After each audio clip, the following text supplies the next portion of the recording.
చాలా భయంకరమైన వార్తలాగా ఉందండి. బికాజ్ ఇలాంటి అద్భుతమైన వ్యక్తిత్వాలు చాలా అరుదుగా ఈ భూమి మీద పుడుతున్నాయి. ఇంకా ఇంకా కనీసం 30 ఏళ్ళు 40 ఏళ్ళు ఉండాల్సినటువంటి మహోన్నత శిఖరం ఒక నాకు ఎలా అనిపిస్తుందంటే చుట్టూ ఎన్ని నదులున్నా ఆ నదులన్నీ గలగలలు ఆపేసి నిశ్శబ్దం అయిపోతే ఎలా ఉంటుంది. నిప్పుల వాగు నిశ్శబ్దం అయిపోయింది, ఇంగికెగిసింది.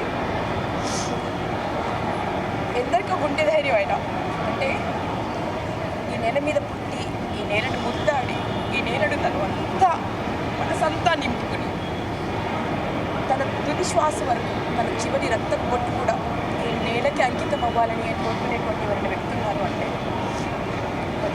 అది శ్రీబాబు.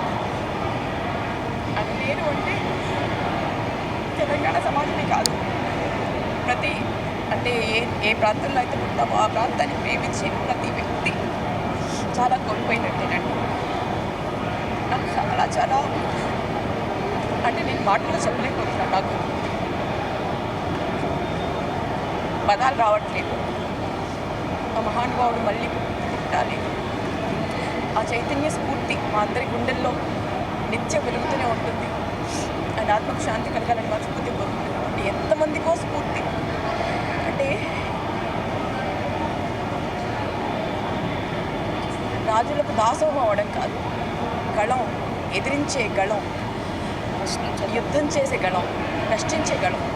అంటే తప్పు జరుగుతుంది అని అంటే ఖచ్చితంగా అది ఎంతటి వారైనా సరే ఎదిరించగలరు, మాట్లాడదు, భయపడడు, మొండిగట్టం అంటారు ఆయన.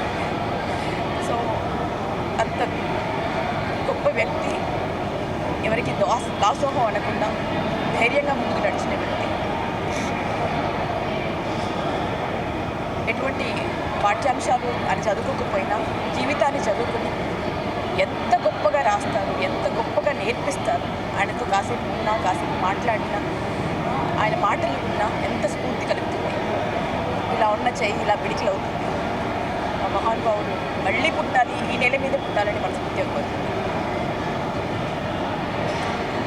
ఇది మాత్రం ఈ వార్త కేవలం తెలంగాణ సమాజానికి కాదు, మొత్తం యావత్ భారతానికి తీరని